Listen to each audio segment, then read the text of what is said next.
Então, boa noite a todos. Para já, manifestar o gozo da sala estar cheia, provavelmente não é pela minha pessoa, mas pelo tema. Porque praticamente há aqui muita gente que não me conhece e portanto, isso é normal. Eu vou passar aqui, digamos, um panorama do que é que vou falar. Vamos primeiro tecer algumas considerações sobre a vida de Allan Kardec. Depois vamos ver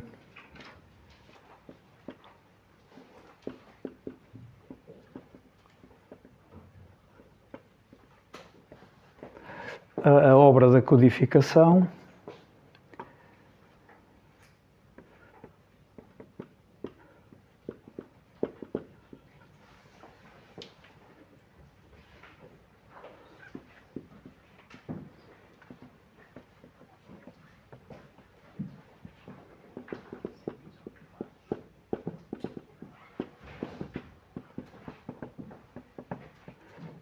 Seguidamente, os princípios ou pilares da filosofia espírita.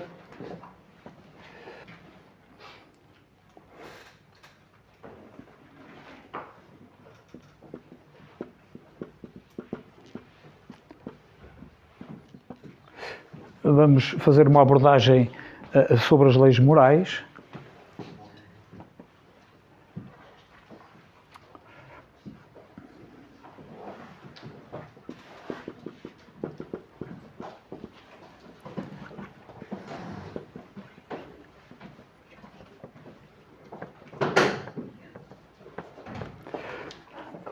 Vamos tecer algumas considerações sobre o catálogo da sua biblioteca, já que o tema é sobre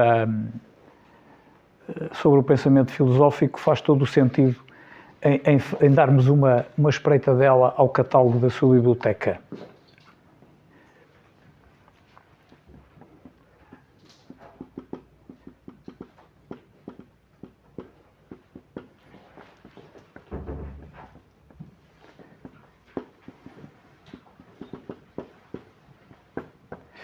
Seria interessante também, nós falarmos sobre os investigadores que depois acabaram por ser influenciados ou até seguir o seu trabalho.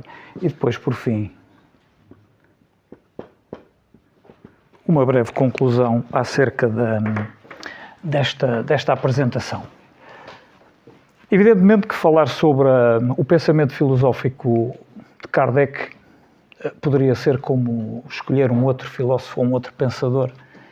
E, portanto, nós o que tencionamos aqui é trazer à superfície as ideias principais que orientaram, digamos, a filosofia deste espírito que é considerado com uma grande capacidade de síntese, um grande organizador e um grande sistematizador de conhecimento. É precisamente quando nós estamos a identificá-lo com a obra o codificador ou a obra da codificação, evidentemente nós estamos perante um espírito que consegue fazer uma síntese muito grande das informações que foi recebendo na sua época. Evidentemente que muitos de vós têm conhecimento de como é que esse processo se desenrolou, fruto dos fenómenos que na altura enriqueciam muito o século XIX. É óbvio que podemos já falar na sua vida e contextualizar a sua vida na sua época, um século XIX que é muito rico, sobretudo na emancipação de algum conhecimento e de algumas áreas da ciência. Não podemos esquecer que é uma confrontação, um século de confrontação entre a emancipação de algumas ciências humanas, como seja a psicologia, a sociologia, a própria filosofia, que tem uma tendência a tornar-se um ramo independente da ciência, porque até aí nem sequer se falava em cientistas, eram os filósofos naturais e a filosofia natural que englobava, digamos, uma série de áreas do conhecimento. Portanto, ele não se chamava Allan Kardec. Hippolyte Léon Desinard Rivail. Era francês, nasceu em Lyon. Allan Kardec é um pseudónimo. Não vale a pena agora tecermos aqui considerações porque é que foi este pseudónimo, porque eu tenho sempre muito cuidado com certas considerações e muito respeito quando determinadas informações ou conhecimentos são veiculadas através de sessões mediúnicas ou através de até mesmo de obras psicografadas, porque se nós tivermos em consideração alguma literatura que fala a este respeito e muitos médiuns conhecidos hoje e famosos no mundo, mais concretamente no Brasil, nós podemos encontrar uma certa, digamos, eu não vou dizer uma confrontação, mas houve muitas manifestações mediúnicas que balancearam entre o animismo e a mediunidade e, portanto, às vezes o próprio Chico Xavier mencionou essa questão e, portanto, ele diz que na sua fase inicial ele tinha muito mais animismo do que mediunidade e depois, à medida que foi desenvolvendo e apurando essas suas capacidades, as coisas inverteram-se. O animismo foi sendo reduzido, a mediunidade foi de facto sendo aumentada. O que significa que isto é um facto que nos predispõe para a necessidade de nós termos muita atenção quando tratamos destes temas e a necessidade que nós temos de saber selecionar, de saber filtrar esses mecanismos. Bom, estou a fazer aqui uma espécie de uma introdução, de uma abordagem muito introdutória e, portanto, já falámos que ele é uma pessoa que vem de uma família com muitas tradições na magistratura e na advocacia, mas, sobretudo, ele tem digamos, uma preponderância na área da pedagogia, do ensino. Ele faz o seu percurso na escola do Heinrich Pestalozzi, que é digamos, é considerado, eu não gosto muito daqueles chavões de dizer que é o pai disto ou o pai daquilo, mas enfim, é uma referência sob o ponto de vista do aparecimento da pedagogia como uma ciência humana. E ele recebeu muito essa influência da parte de Pestalozzi, e por sua vez é curioso também vermos o percurso que Pestalozzi fez.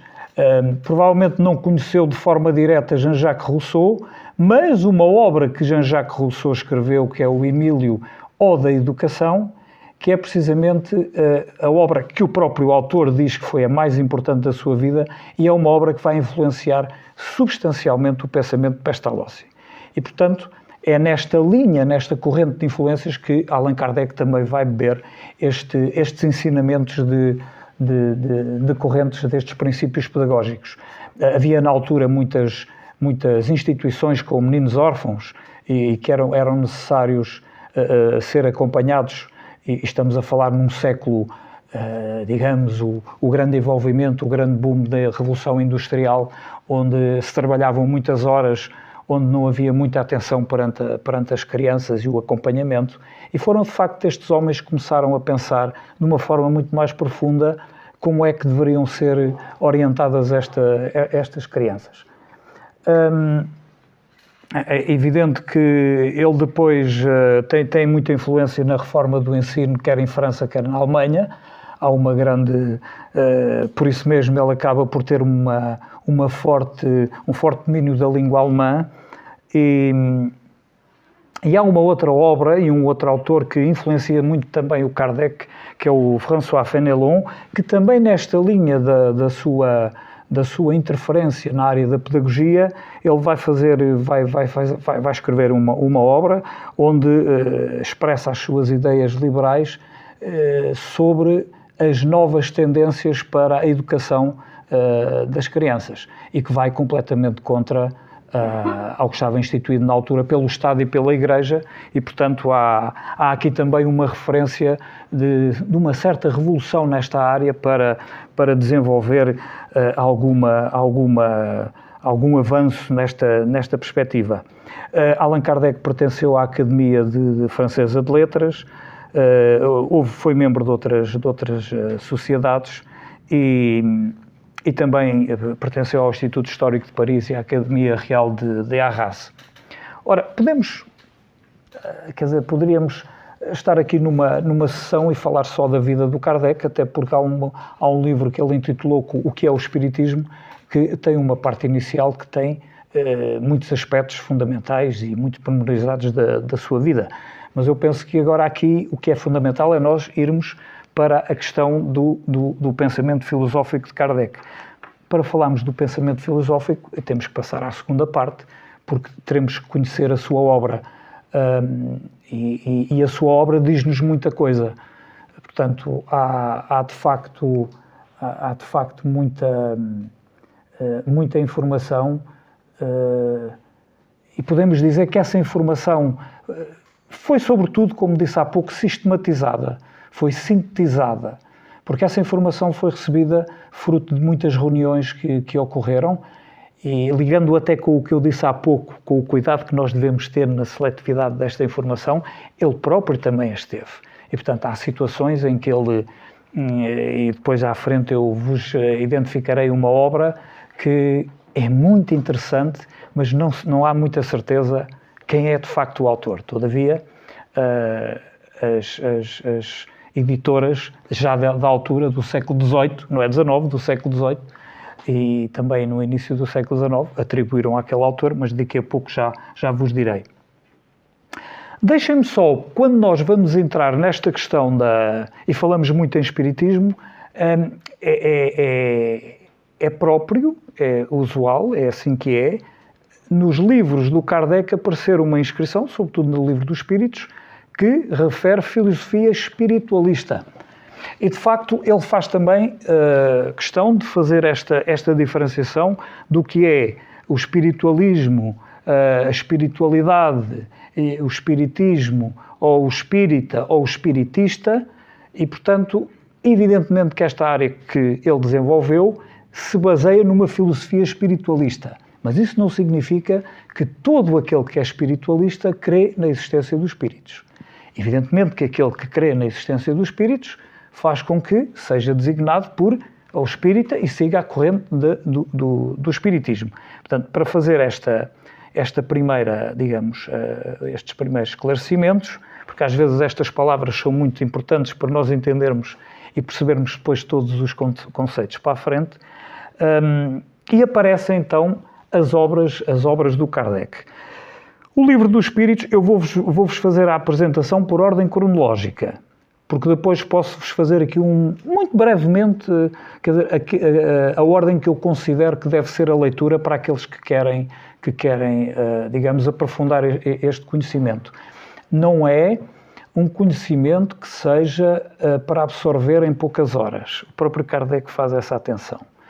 Eu até diria não é para absorver em poucos anos, porque eu habituei-me a estudar o Kardec já há alguns anos e não sei quantas vezes é que a gente abre os livros todos que ele escreveu, porque estamos continuamente a ir verificar ou constatar ou comprovar se foi mesmo assim ou o que é, quando nós queremos fazer algum aprofundamento de algum tema assim muito mais pertinente.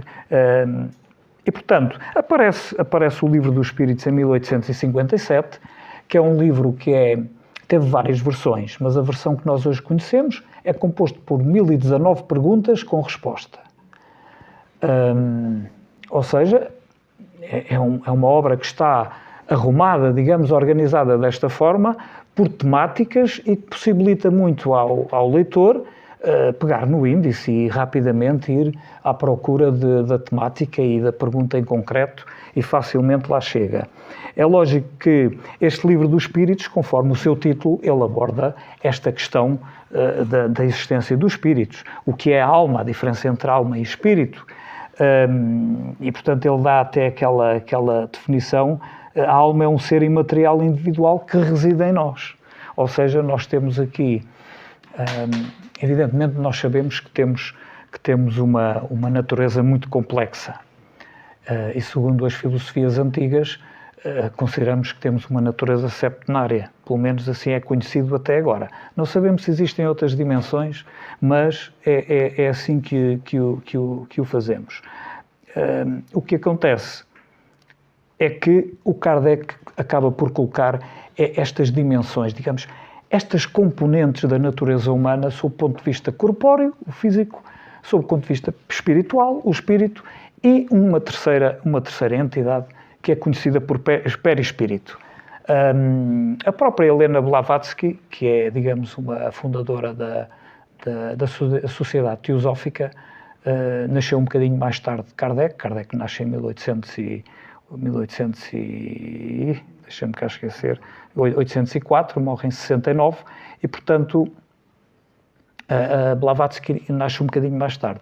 Mas ela acaba por receber também, conhece a obra do Kardec, e nas suas obras faz referência concretamente no glossário teosófico, onde fala, e é nesse glossário que ela inclusivamente aborda a questão da existência do perispírito, que noutras filosofias vai tratar do mesmo, mas dão-lhe outros nomes, portanto, dão outras designações, mas isto é próprio do ser humano, quer dizer, há um estudo qualquer e depois há aquela qualificação ou aquela classificação que vai mudando, mas no fundo significa o mesmo. Portanto, isso é o Livro dos Espíritos. Logo passado 2 anos, em 1859, ele escreve o que é o Espiritismo.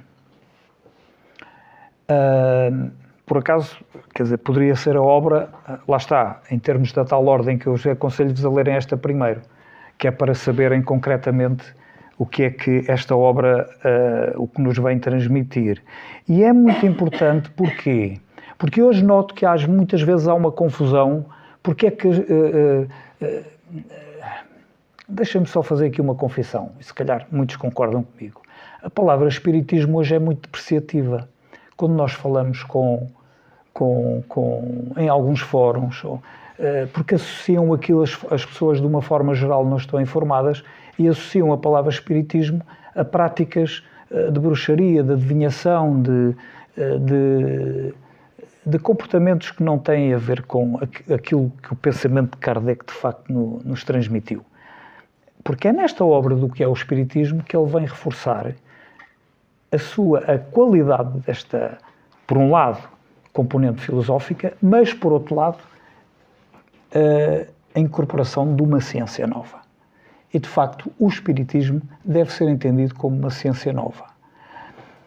E muitas vezes há quem confunda também pensando que é uma religião. A religião não pode ser, porque uma religião, como sabem, tem uma hierarquia secular, tem paramentos, tem liturgia, tem rituais. No Espiritismo não existe esta organização. E mesmo assim não foi esse digamos, a via que Kardec seguiu. E ele refere, inclusivamente, que é uma ciência que acaba de nascer e que abrange todos os ramos da filosofia, da metafísica, da psicologia e da moral. Porque, sendo uma ciência que tem a ver com a decifração ou a explicação dos fenómenos que ele estava a ter na altura, estamos a falar desde as mesas girantes, ou até os fenómenos de tipologia, que eram as pancadas, ou os fenómenos das línguas que eram faladas por pessoas que nunca aprenderam as línguas antigas em lado nenhum, e mesmo aquelas línguas que nós conhecemos, e isso houve uma grande concentração nos Estados Unidos, fenómenos desses, até mesmo na Europa, e portanto havia uma necessidade de investigar e de, digamos, atribuir uma abordagem mais científica ao que se estava a passar. Este é o mérito, este é o grande mérito de Kardec, dentro da sua componente e da sua formação pedagógica, ele ter tido o discernimento de ter entendido esta doutrina filosófica com campo científico. E isso aparece na obra que logo em 1861 é publicada, que é o Livro dos Médiuns. Bom, e quem não conhece, ou quem conhece, vê a complexidade dessa obra sob o ponto de vista de uma ciência experimental que pretende sistematizar todo o conhecimento que era, para a época, eu muito sinceramente tenho dificuldade em entender como é que ele consegue relacionar todas aquelas explicações e argumentos sob o ponto de vista dos comportamentos mediúnicos e das bases e das diversas formas mediúnicas que já eram conhecidas na altura. Estamos a falar da psicografia não só escrita, mas pictórica, ou até da mediunidade sensitiva ou de visão, ou outro tipo de mediunidade que é referido no livro dos médiuns. Portanto, há aqui um esforço e uma necessidade de ele sistematizar o conhecimento que tem a ver com o exercício da mediunidade. Muitas vezes este conceito da mediunidade, mesmo passado estes quase 160 anos, não é bem entendido, porque muitas vezes até se diz que é o sexto sentido, e a mediunidade é um dom muito sobrenatural. Bom, todos nós temos mediunidade, todos nós temos o sexto sentido, se assim quiserem, todos nós somos sensitivos no mínimo, todos nós temos esta capacidade de receber influência do mundo invisível, ou recebermos influência ou transmitirmos influência. Então, temos aqui um mecanismo que é recíproco. Depois, em 1862, é interessante porque ele escreve um livro que se chama A Viagem Espírita.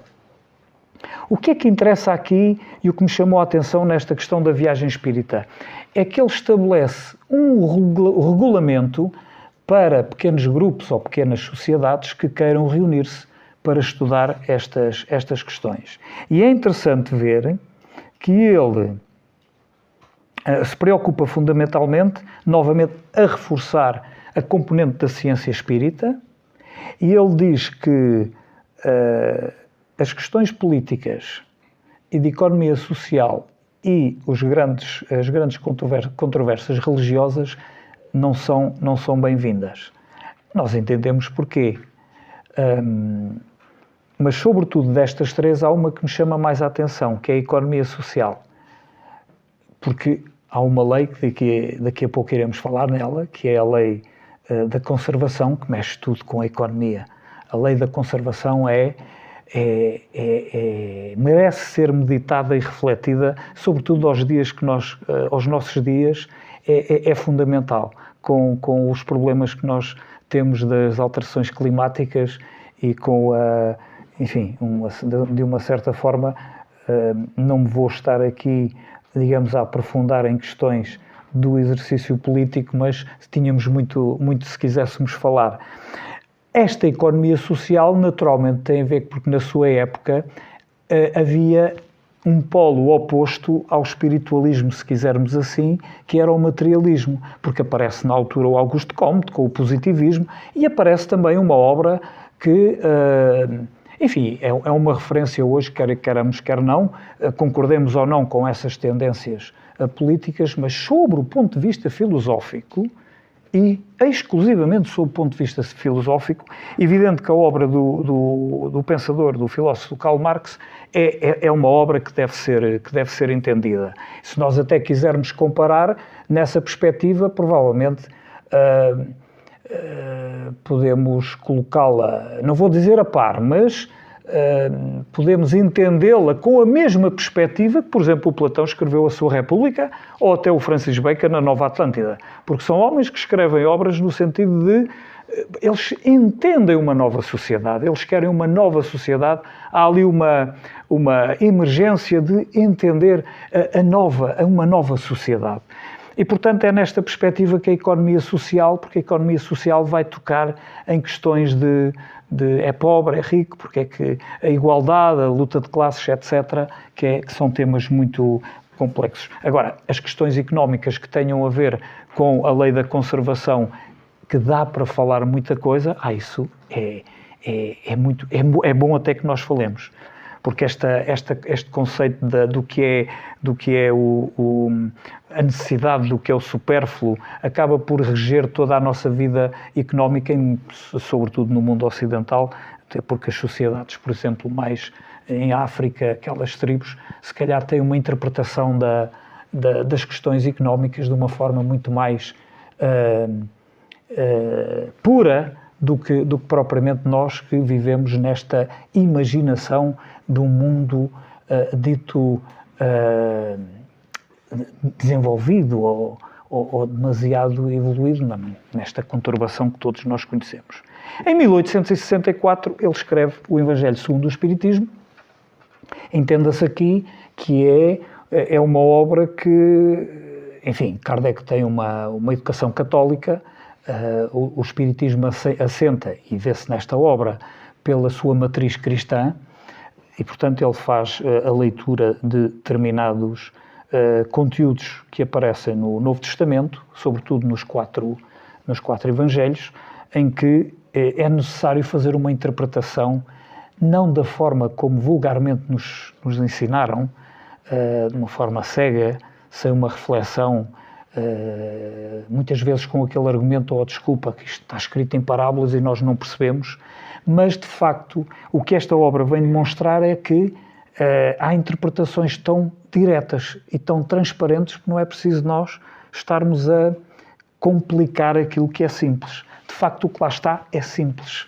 Eu vou-vos dar um exemplo, mas antes disso, queria referir que nesta obra o Kardec refere que a filosofia ou o pensamento de Sócrates e Platão são de facto os precursores do cristianismo e do espiritismo, ou seja, estamos a falar em dois autores de referência mundial do pensamento da humanidade.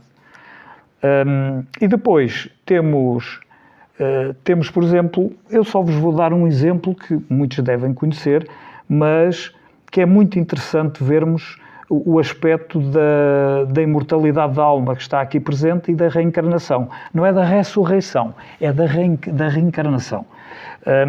Em que, após a transfiguração de Jesus Cristo, os seus discípulos então o interrogam desta forma: porque dizem os escribas ser preciso que antes volte Elias? E Jesus lhes respondeu: é verdade que Elias há de vir e restabelecer todas as coisas, mas eu vos declaro que Elias já veio e eles não o conheceram e o trataram como lhes aprouve. É assim que farão sofrer o Filho do Homem.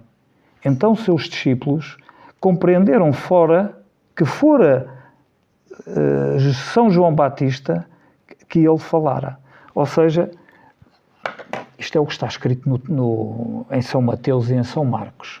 Portanto, havia aqui uma relação entre o Elias e São João Batista em épocas diferentes e significa que estamos a falar do mesmo espírito e um era a reencarnação do outro. Portanto, é isto que aqui está. Em 1865 é publicado O Céu e o Inferno. O Céu e o Inferno, começamos a entrar aqui já em obras um bocadinho mais complexas de entender e de interpretar. E aqui o Kardec vai sobretudo procurar identificar as contradições filosóficas e científicas sob o ponto de vista de uma incoerência ou de uma incongruência daquilo que é encontrado muitas vezes em algumas interpretações de alguns autores. Em 1868 aparece a Gênese e esta Gênese acaba por ser uma apresentação ou um estudo sobre a forma como esta relação que nós temos, o conhecimento que nós temos sobre a origem da humanidade. Portanto, e aqui também, muitas vezes, é necessário, em termos bíblicos, não fazermos a interpretação à letra e o Kardec faz aqui esta ponte entre o que lá está escrito e, de facto, as interpretações sob o ponto de vista da coerência científica que podemos retirar, independentemente de sabermos que há uma escassez de informação, porque não sabemos, muitas vezes falamos no desconhecimento do futuro, em muita coisa, se calhar, desconhecer o futuro é tão intenso como desconhecer o passado, porque, de facto, nós desconhecemos muito o passado. Coletivo e individual, então, não se fala. Mas, enfim, como sabem, ainda temos um estágio moral muito, eu não vou dizer que é atrasado, mas ainda estamos em transição, para ser assim bonzinho, e então é preciso nós não lembrarmos bem, enfim, o nosso passado mais remoto, ou mais perto. Depois, para finalizar esta parte da obra do codificador, de facto, a partir de 1858 até 69, até o ano da sua morte, começaram a ser publicadas mensalmente os números da Revista Espírita, que hoje, quem quiser e estiver interessado, estão disponíveis no Internet Archive, e portanto todos os números, e são muito interessantes porque têm sempre informação muito mais adicional do que estas obras. Bom, então se nós estamos a falar, uma vez que agora falamos nas obras e temos esta questão arrumada, parece que são poucas obras, evidentemente que ele escreveu outras do ponto de vista didático e de pedagogia. Ele tem obras também nessa área. Mas vamos então ver agora os princípios do pensamento de Allan Kardec, ou seja, os pilares da filosofia espírita, que no fundo nós vamos encontrar em muitas outras filosofias antigas aquilo que Kardec também identificou. Ou seja, Kardec, de certa forma, não trouxe novidade. O que ele trouxe foi uma organização diferente e uma sistematização diferente, uma síntese diferente, conforme referi no início. E dentro estamos a falar na existência de Deus, que é o primeiro pilar, e, portanto, o Criador, a razão sem causa, a raiz sem raiz, e a partir daqui poderemos então caminhar muito mais tranquilamente para compreendermos os outros pilares. São pilares que estão todos entrosados uns com os outros. Evidentemente que depois temos a imortalidade da alma, que é um assunto que foi transversal a muitos autores desde a Antiguidade e desde as antigas civilizações. Inclusivamente os judeus também têm uma crença não é só na imortalidade, mas na reencarnação. Há um autor do início do século XVI, que é o Isaac Luria, que escreveu uma obra que é o Shah HaGilgulim, que traduzido é o Portal das Reencarnações, e que é uma obra, enfim, muito interessante para quem gosta destas temáticas. Mas os árabes também. O Al-Farabi, também com o seu livro da maçã, também fala nesta questão. A diferença que há é que eles fazem uma interpretação diferente de como é que as reencarnações podem funcionar. É só essa questão. Depois temos um terceiro pilar, que é a pluralidade dos mundos, em que eu acrescento mundos hierarquizados. Porquê? Porque se nós entendemos a nossa evolução moral individual e coletiva neste planeta Terra, evidentemente que nós devemos entender também a existência de vida noutros planetas, não da forma como os cientistas muitas vezes procuram, que é verificar se há lá água ou se há seres unicelulares idênticos ao da Terra. Evidentemente não vão encontrar coisas idênticas ao que existe aqui na Terra. Portanto, cada mundo tem a sua peculiaridade, tem a sua especificidade própria. E, portanto, existem vidas e muitas vezes o nosso sistema sensorial não é capaz de... sensorial e, digamos, maquinal. Porque hoje temos telescópios potentes e máquinas que conseguem estender e tornar os nossos sentidos muito mais extensos, mas não conseguem captar estas manifestações. Inclusivamente sabem que ainda não há nenhum equipamento que consiga fotografar um espírito ou o perispírito, ainda não conseguiu. A fotografia Kirlian tinha feito essa tentativa, fotografando a aura de objetos, de uma folha, de uma mão, inclusivamente até fazendo interpretações de acordo com a coloração do estado psicológico da pessoa a quem fotografaram a mão, mas nesse aspecto ainda não conseguimos fotografar um espírito ou o perispírito. Só no filme do Ghostbuster e nada mais. Ou seja, esta pluralidade dos mundos hierarquizados tem a ver com, conforme está a dizer, são hierarquizados, é porque têm uma graduação em termos de elevação moral ou elevação intelectual. Ou seja, em termos do conhecimento que têm e da ética e a moral que têm. E neste aspecto já o Giordano Bruno tinha também feito esses estudos e essas reflexões, e que lhe custaram a vida, uma obra muito interessante que é Do Infinito, do Universo e dos Mundos, que é muito, muito interessante essa obra, numa edição publicada pela Carlos de Gulbenkian. E, portanto, para nós vermos que às vezes há entidades muito bem, digamos, firmadas na nossa sociedade de uma forma muito mais rígida, sob o ponto de vista do conhecimento, mas publicam estes livros, o que é muito interessante. O quarto pilar é a reencarnação. É evidentemente que começamos a ver a ligação que todos estes pilares têm uns com os outros. Se há em reencarnação, então porquê é que há necessidade de nós reencarnarmos? Então, mas evidentemente, se nós entendermos com o pilar anterior, se a nossa evolução for tal, vai haver uma altura que já não encaixamos aqui neste planeta. Quer dizer, tem que haver um encaixe próprio para nós sermos recebidos ou convivermos num planeta ou num mundo que seja compatível com o nosso estado evolutivo. E, portanto, aqui uma relação com o pilar anterior. O quinto pilar é o livre-arbítrio. Porque se nós reencarnamos, se nós aspiramos a um mundo superior, isto tem muito a ver com a nossa vontade e a nossa capacidade de termos responsabilidade pelas nossas ações. O livre-arbítrio é isso mesmo. É nós assumirmos a responsabilidade do que fazemos. E, portanto, isto aqui depois acaba por ter relação com um outro princípio, ou com um outro pilar que se chama a lei da causa e efeito. Ou seja, não há efeito sem causa e todo o efeito tem uma causa que pode ser contabilizada no karma. Pode não, vai ser mesmo. Mas a questão do karma é lógico que não tem a ver só com estes efeitos, o efeito da ação em si, porque também pode haver karma de uma ação que não é praticada e, portanto, ou de uma omissão. Portanto, deve ser entendido também nessa perspectiva. Um outro pilar é a comunicação mediúnica. E um pouquinho como falámos há pouco, quando abordámos o livro dos médiuns.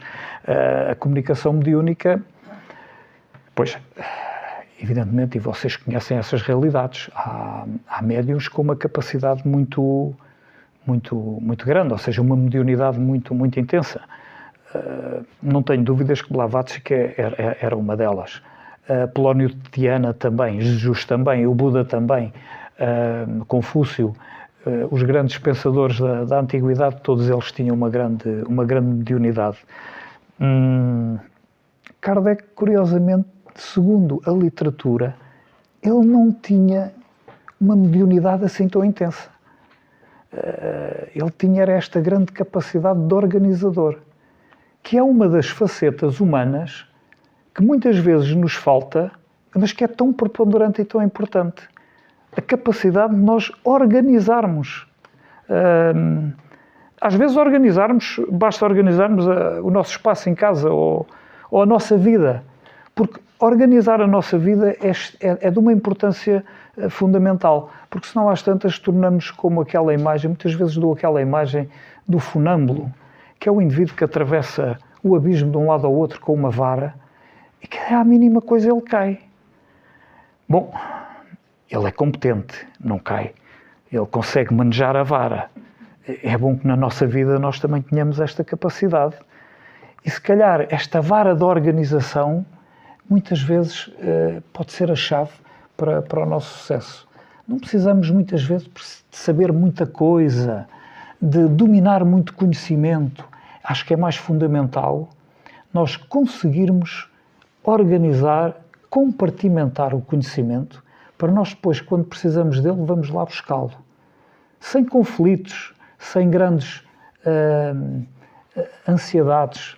A organização, e de facto o Kardec tinha essa capacidade. Um outro pilar tem a ver com a evolução. A evolução que tem a ver com uma lei natural, que é a lei do progresso. Ou seja, nós entendemos que,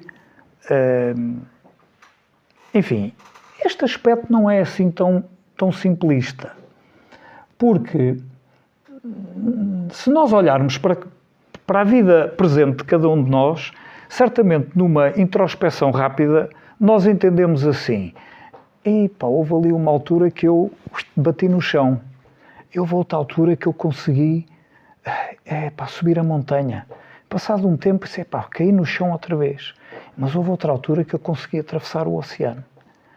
O mundo acaba por ser assim. Ou seja, nós fizermos um gráfico em que temos na vertical, ou seja, no eixo dos Y, a intensidade das nossas ações, e na horizontal tivemos uma escala de tempo, nós vamos marcando estas quedas e estas elevações neste gráfico.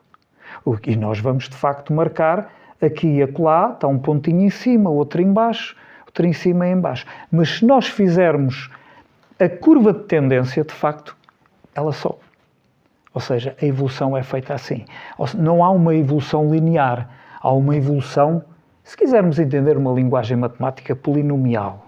Quer dizer, é uma curva que tem que ser expressa através de uma equação de terceiro ou de quarto grau. Enfim, aí já aparecem-se muitas curvas, mas vamos dizer uma exponencial. De facto, a evolução é uma coisa que nós temos que ter consciência. Por último, o outro pilar é a caridade como salvação.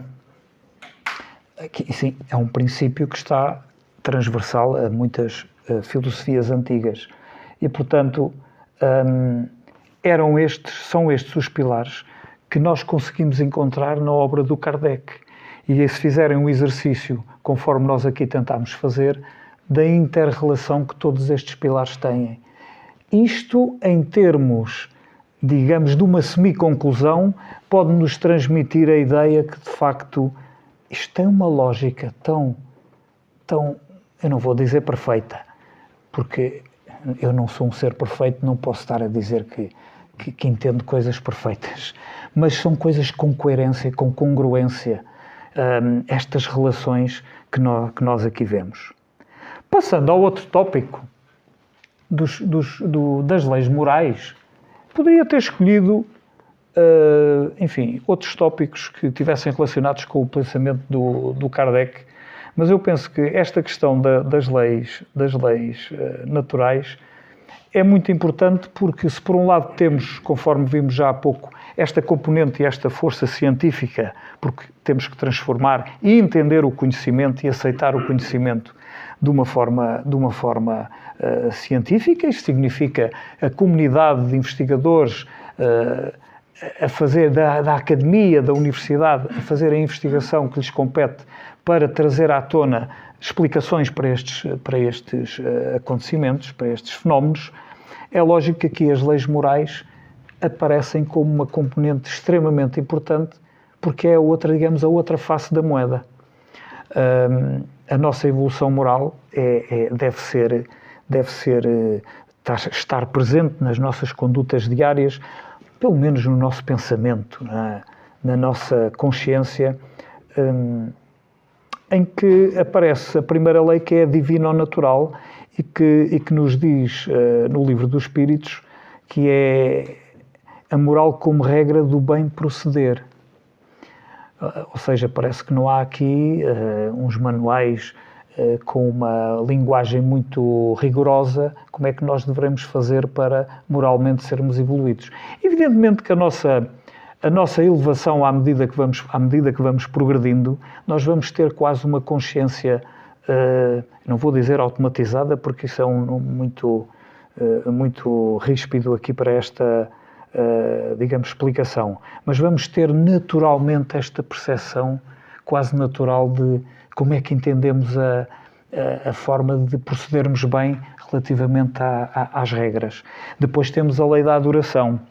Bom, a lei da adoração não é mais do que nós estarmos sintonizados com Deus ou com as entidades divinas. E, portanto, aqui, para nós termos muito mais consciência da importância desta ligação, que muitas vezes a vida do dia-a-dia não nos permite, porque a gente esquece. E até nos esquecemos do nosso daimon, aquele que anda sempre atrás de nós, o gênio, o anjo da guarda, que às vezes nos diz coisas ao ouvido ou bate no ombro, e a gente diz, o que é que se passa? Está aqui qualquer coisa, o que é que não... A gente não ouve, simplesmente a gente não ouve, não lhe passa cartão. Mas é bom que a gente também faça esse exame com a nossa própria consciência. Depois temos a lei do trabalho, porque de facto, devido à nossa natureza corpórea, nós temos necessidade de trabalhar. Para quê? Para nos auxiliar neste caminho progressivo ou evolutivo. A lei da reprodução é fundamental, porque os mundos sem reprodução não existia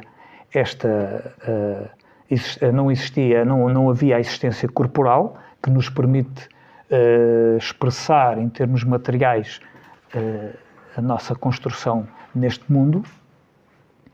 A lei da conservação, que já vos disse há pouco, que é uma lei que está no instinto da natureza. Todas as plantas, os animais, todos os seres vivos têm esta lei da conservação instintivamente.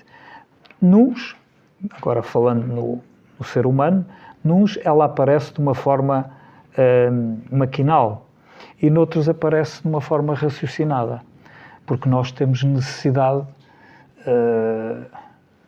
e se nós olharmos para aquilo que nos está a acontecer no mundo hoje em termos de economia mundial, nós sabemos muito bem que este modelo económico não serve.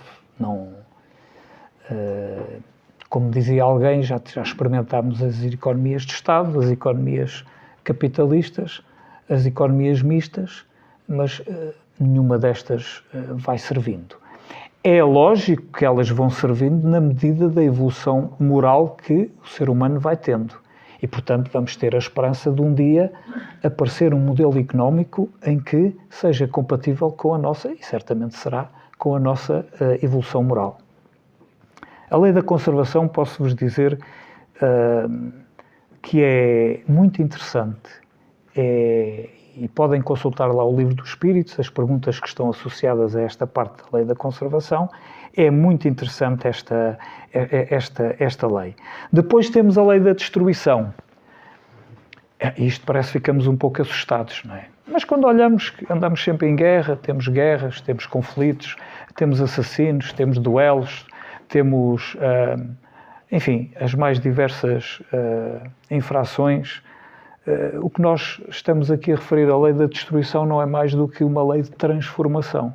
A necessidade que há da destruição é para nos chamar a atenção para a necessidade de nós nos transformarmos. Porque, logicamente, depois da tempestade vem a bonança, depois da guerra vem a paz, mas é lógico que esta evolução e este ritmo é muito lento. Porque em tantas guerras que nós já passamos, vem a seguir aquele movimento muito rápido de solidariedade, a reconstrução.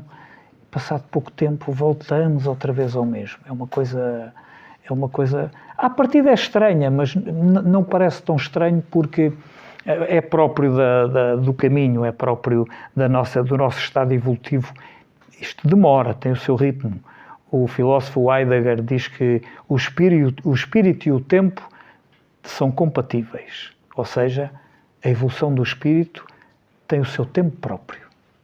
Ou seja, não podemos pôr as coisas, como se diz, a carroça à frente dos bois. Depois temos a lei da sociedade. Evidentemente que nós temos a necessidade de viver socialmente. Precisamos uns dos outros. Uma prova disso é que Deus deu-nos a palavra e, portanto, se estivéssemos sozinhos, não precisávamos de palavra. Não precisávamos de falar uns com os outros. E, portanto, esta dádiva, a palavra que nos foi dada, é precisamente uma demonstração da lei, desta necessidade da vida em relação, para nos auxiliarmos mutuamente.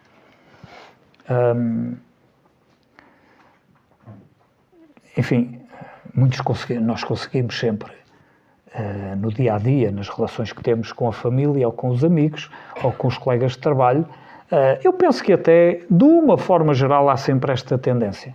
Mas às vezes também nos esquecemos desta faceta da lei da sociedade, que é o auxílio mútuo. Depois temos a lei da igualdade, e aqui há uma confusão muitas vezes em algumas correntes, pois nós somos iguais perante Deus, somos todos iguais perante Deus, somos chispas de fogo que emanamos da sua criação, mas depois a desigualdade é feita pelo homem. E é importante nós, ao verificarmos estas componentes do pensamento de Kardec, nos ajudam também a entender a nossa própria forma de estar no mundo. E quando nós verificamos ou constatamos que existem ricos e pobres e há desigualdades, uns que sofrem mais que outros, essas desigualdades são próprias do homem. Porque se nós tivermos em atenção o livre-arbítrio, então como é que nós vamos conjugar todos estes conceitos e todos estes componentes? Porque eles estão todos ligados uns com os outros. E, portanto, se nós queremos ser iguais, não podemos ter comportamentos para incitar à desigualdade. Depois temos a lei da liberdade, que é outra lei muito interessante. Mas existem muitas perguntas sobre isto. Fundamentalmente, basta dizermos que é para termos esta consciência. O homem, eu quando refiro o homem, porque é o que lá está escrito. Eu sei que hoje esta designação não fica muito bem em certos fóruns, vamos dizer ser humano. Mas o Kardec escreveu homem, no seu tempo estava homem com letra maiúscula, e nós sabemos o que é esse homem que vem do antropos, o antropos do grego, que é o ser humano, E, portanto, o que diz é que nós não gozamos de liberdade absoluta. Não vale a pena estarmos com grandes teóricos que falam da liberdade e da nossa... Não temos. Se olharmos logo em primeira mão, basta vermos. Nós temos a lei humana que nos faz andar direitinhos. Porque senão, ou vamos para o tribunal, somos condenados, vamos presos, pagamos uma multa. Portanto, a liberdade é um conceito que deve ser muito bem mastigado, mas temos uma coisa, temos plena liberdade de pensar, temos plena liberdade de consciência, temos plena liberdade das nossas ações, que é referida pela manifestação do livre-arbítrio. E isso é que nós devemos, aí é que nós devemos pôr, como se diz, as fichas todas lá no jogo. É esta nossa reconhecermos esta dádiva que nos foi dada de termos esta capacidade infindável de pensarmos.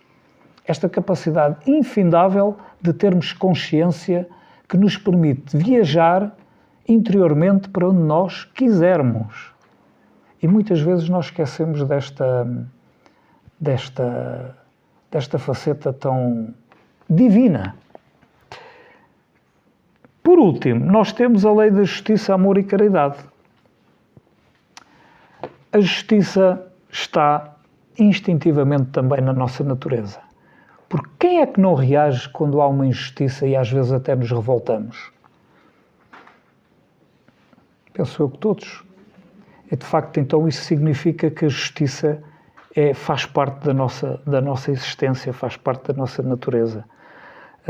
Então só há uma forma, que é nós praticarmos uma caridade como se fosse uma benevolência para todos, sermos indulgentes perante as imperfeições dos outros e perdoar as ofensas, não só quando fazemos a oração do Pai Nosso, muitas vezes de forma mecânica, mas termos esta noção de perdoarmos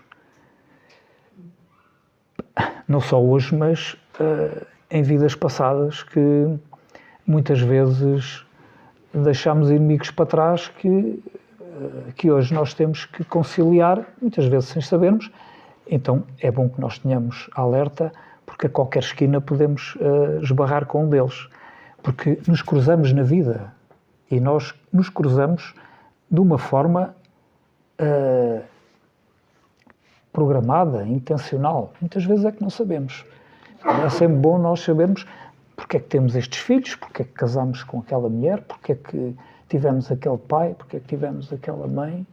Porque, de facto, sob o ponto de vista genético, nós olhamos para esta nossa existência atual, mas se acreditarmos nestes pilares todos que o Kardec nos transmitiu, todos nós tivemos tantos progenitores, tantos pais, tantas mães, no nosso percurso como espírito. Muitas vezes não pensamos nisto.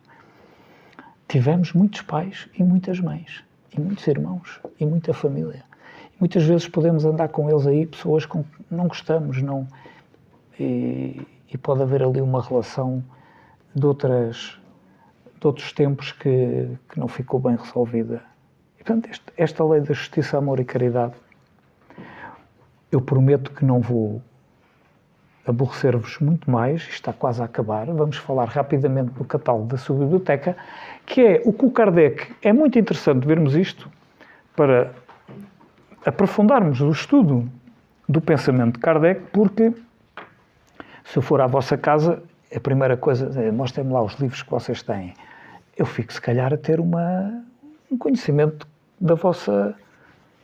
O que é que gostam, o que é que... qual o vosso posicionamento, etc. É nessa perspectiva que nós vamos falar do Kardec. Ele tem um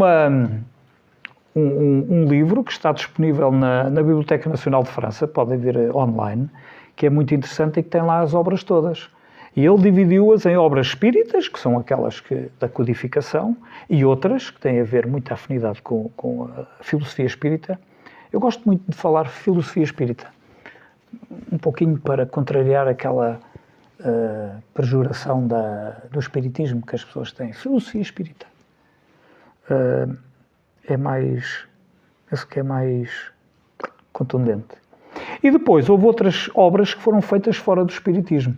E ele considerou ainda mais um conjunto de obras que contestaram a filosofia espírita.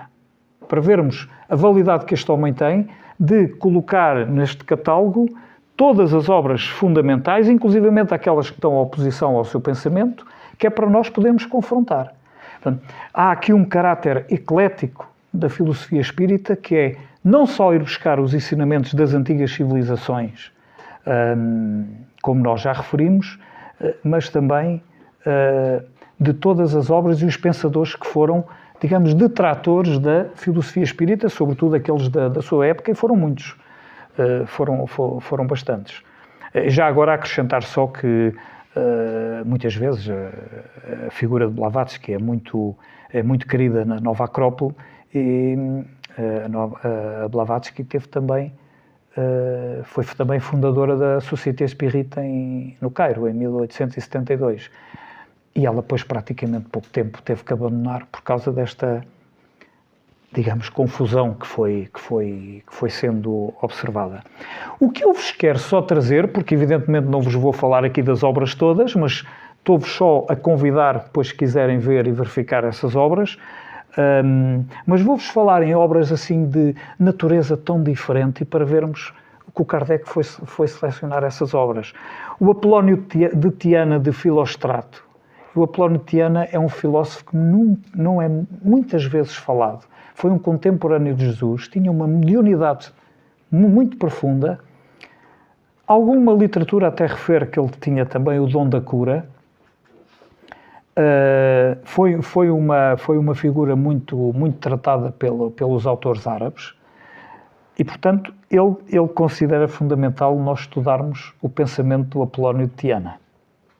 Uma outra obra, que é escrita por um cardeal do século XVII, o Giovanni Bona, que fez uma obra muito volumosa sobre o discernimento dos espíritos, em que ele vai dissecar toda a natureza do que é um espírito mau, o que é um espírito bom, mas estamos a falar de um homem que está comprometido com a instituição da Igreja, ou que seja, com todos aqueles dogmas e a orgânica que nós conhecemos, e porque é assim, quer dizer, sem qualquer crítica que esteja aqui a fazer, mas é uma obra que ele vai pôr no seu catálogo. Por outro lado, põe também uma obra sobre o Maomé e o Alcorão, porque entendo que o islamismo, naquele seu tempo, foi também fundamental para o povo que na altura recebeu esta corrente religiosa. É uma obra escrita por Barthélemy Saint-Hilaire, e é muito interessante verificar a existência destas obras que têm a ver com uma outra religião que não aquela que é a matriz do Kardec. Há uma obra que muitas vezes, que é aquela que eu vos falei no início, lembram-se que eu disse que é atribuída a um autor, mas Kardec não tem a certeza. Esta obra é muito interessante. Se vocês um dia tiverem a oportunidade, está escrita num francês um pouco arcaico, que é o Manual de Chefólios. e está atribuída a um autor, ao barão de Wimpfen, Luís Félix de Wimpfen. Não vos vou agora contar aqui o que aconteceu numa reunião que onde Kardec referiu este episódio, mas posso-vos dizer que este manual de Cefólios é um autêntico tratado de ética e de moral, mas muito interessante. É muito interessante esta obra. E ele começa com uma pergunta que é provavelmente uma pergunta simples, mas se calhar se perguntar quantos de nós é que já nos fizemos a nós próprios esta pergunta, perguntarei um dia, por que via chegastes tu a pensar como pensas? Ou posso eu perguntar para mim mesmo, como é que tu chegastes a pensar como pensas agora? Você pensaste sempre assim, fizeste sempre. Como é que tu pensas? Porque chegastes agora, porque vocês chegaram cada um a pensar como pensam. É um exercício interessante. Este manual de Cefólios é interessante. Se estamos a falar em filosofia espírita, ele também não esqueceu o materialismo contemporâneo de Paul Janet, que é a refutação das teorias materialistas. Depois acrescenta um outro também interessante, que é sobre o Merlin o Mago, de Théodore de la Villemarqué, em que apresenta detalhes interessantes sobre a vida real e legendária de Merlin. Uma outra obra muito interessante, que se intitula Da Humanidade, simplesmente Da Humanidade, muito volumosa, da autoria de Pierre Leroux, que nasceu também nos finais do século XVIII, nasceu primeiro que o Kardec, em que ele refere o que é o homem, qual é o seu destino e, por consequência, qual é o seu direito e o seu dever, qual é a sua lei. O homem está ligado aos seus semelhantes, fortuitamente ou por necessidade. O lugar que une os homens é frágil e efêmero, como manifestação atual do seu ser, que chamamos sua vida ao persistente e eterno. E o que é a natureza humana que compreende todos os homens? É qualquer coisa ou nada para além de uma abstração do nosso espírito? Existe um ser coletivo humanitário ou somente existem homens individuais? Se este ser existe, é como uma série da verdade progressiva ou, por consequência, influencia as gerações que sucederam até aqui na Terra e que podem continuar a suceder-se? Este é o cerne do pensamento de Pierre Leroux, com todas estas questões que ele coloca e que vai depois traçar nesta sua obra. Depois apresenta uma obra de Théophile Bost, que é sobre o protestantismo liberal, ou seja, uma outra corrente religiosa, que ele também tem questão pela sua validade, porque tem a ver com pensamentos concordantes com a filosofia espírita. Uma obra que é sobre um pensador, foi escrita por Jacques Matter, mas é sobre o Swedenborg. O Swedenborg é considerado a Blavatsky refere muito o Swedenborg, é um homem com uma mediunidade muito profunda, é um visionário, mas o Swedenborg quer dizer, ele tem uma capacidade de escrita tão grande de desenvolver e de captar conhecimento, que às vezes a filosofia do Swedenborg fica ali um bocadinho, parece que atropelada, quer dizer, que aquela força que ele tem, aquela dinâmica que ele tem, é muitas vezes manifestada na sua obra. De toda a maneira, o Kardec considera que é um dos precursores mais eminentes da filosofia espírita, com uma profunda mediunidade visionária e auditiva. Mas muitas vezes isto acontece porque muitos de vós sabem que há dias havia uma palestra que o título era Tenho mediunidade, e agora? Porque às vezes estas coisas podem resvalar. Há níveis de mediunidade que a pessoa não está preparada para... É complicado. Há certas coisas que é complicado. Então o Kardec chama a atenção naquela simples frase orai e vigiai, que é para nós estarmos sempre com atenção. E só há uma forma de nós fazermos este esclarecimento ou esta arrumação, é pelo estudo. É pelo estudo, é pela busca da sabedoria, é pela filosofia. Só há essa forma de nós entendermos e buscarmos essas digamos, esses esclarecimentos, essas transparências. Depois, para terminar esta parte isto foram obras que eu selecionei só para vos dar uma ideia, porque existem lá muitas obras. São as viagens ao Tibete, à Tartária e à China, do padre Régis Evaristuk.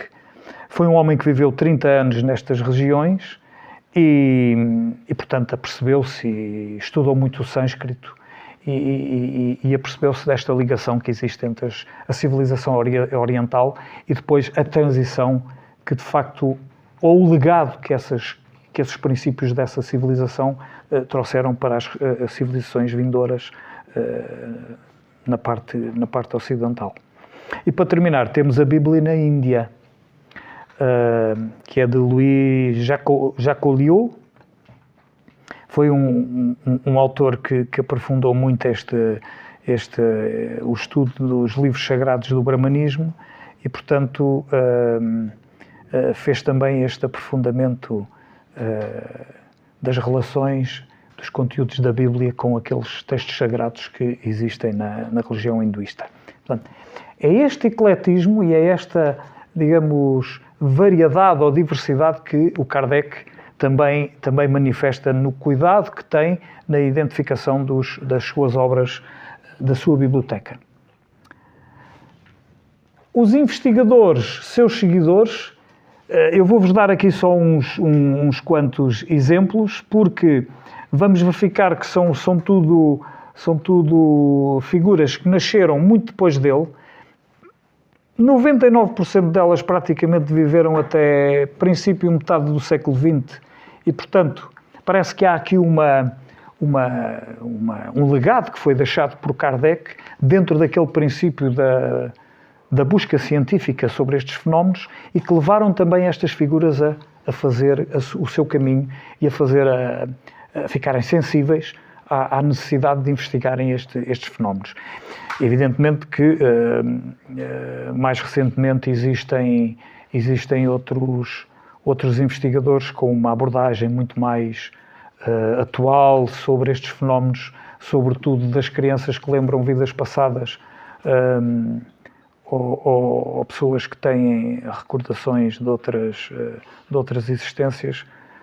Estou-me a referir concretamente à Universidade de Virgínia, onde existe uma equipa que vem do tempo do neurocientista, o Ian Stevenson, e que tem feito um trabalho muitas vezes à custa, que foi o caso que aconteceu com o Bruce Grayson, muitas vezes à custa de a carreira que lhe custou, porque teve que mudar de universidade, porque naquela onde estava não era aceite para tratar de estudar estes assuntos. Portanto, vai havendo ainda muitos constrangimentos na abordagem e no à vontade para se tratar destas coisas. Apesar de, em 2014, como sabem, houve um manifesto para a ciência pós-materialista em que 300 cientistas assinaram esse manifesto no sentido de avançarem de uma forma mais aberta, transparente, desprendida, sem conflitos para este tipo de estudos e de investigação. Já vos falei da Blavatsky, que foi a fundadora também mas é interessante vermos que há aqui 4 prémios Nobel que também investigaram estas coisas. O casal Pierre e Marie Curie fizeram investigações sobre isto, foram prémios Nobel. Henri Bergson, que foi um filósofo diplomata francês, ganhou o Prémio Nobel de Literatura. Em 1927 também enverdou por investigar estas matérias. O físico britânico Joseph Thomson também foi Prémio da Física em 1906, também o foi. Mas depois vamos encontrar em diversas áreas do conhecimento Alfred Russel Wallace, foi um naturalista, um geógrafo, antropólogo britânico, que também fez isto. Há um livro muito interessante do russo, do Alexandre Aksakov, que foi filósofo, jornalista, tradutor, diplomata russo, que fez precisamente o livro de um assunto que inicialmente abordámos, que é o animismo e mediunidade. Um livro muito, muito interessante. Evidente, estamos a falar em obras com tantos anos, mas que ainda têm o seu interesse em serem lidas e estudadas. Provavelmente porque ainda estamos a viver uma certa fragilidade na aceitação em estudarmos, a frontalidade em estudarmos estes assuntos. O Camille Flammarion era um astrónomo, um científico, um divulgador cientista francês. O Carl Gustav Jung, que é, digamos, o fundador da psicologia analítica, também enverdou por esta investigação. Não vos vou dizer, há muitos mais, mas assim mais conhecidos. William Crookes, um químico e físico britânico, e William James, filósofo e psicólogo americano. Bom, eu penso que já vou com uma hora e, portanto, vou mesmo terminar passando para a conclusão. O que estamos aqui a abordar, sob o ponto de vista do pensamento filosófico de Kardec, apesar de já termos a noção da existência desta sua obra para mais de quase 60 anos, isto continua atual. São matérias que fazem parte da nossa natureza humana, da nossa existência, do nosso percurso, do nosso caminho, que nos ajuda a perceber melhor, quando nós estudamos estas coisas, a perceber melhor muitas vezes determinados comportamentos que temos, ou determinadas situações que vivemos, ou determinadas, fenómenos que nos aparecem. Isto é muito importante.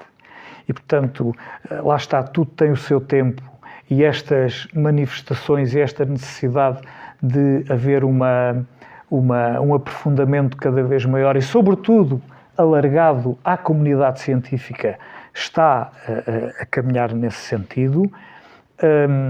Nunca esquecer, por isso eu vos fiz referência às leis morais, que são muito importantes, porque muitas vezes nós falamos em moral e em ética, mas é muito mais visível quando nós identificamos quais são as leis morais, o que é que elas significam, o que é que nos querem transmitir.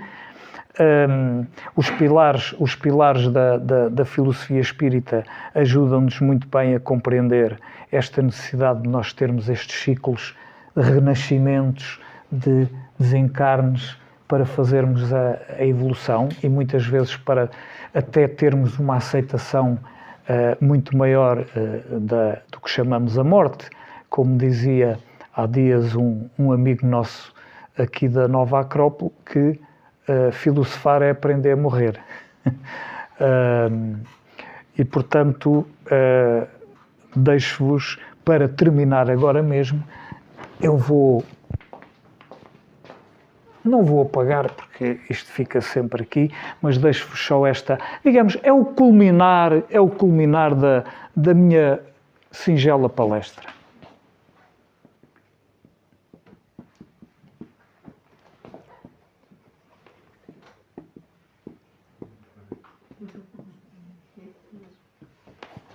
E muito obrigado. Se quiserem fazer perguntas, estejam à vontade.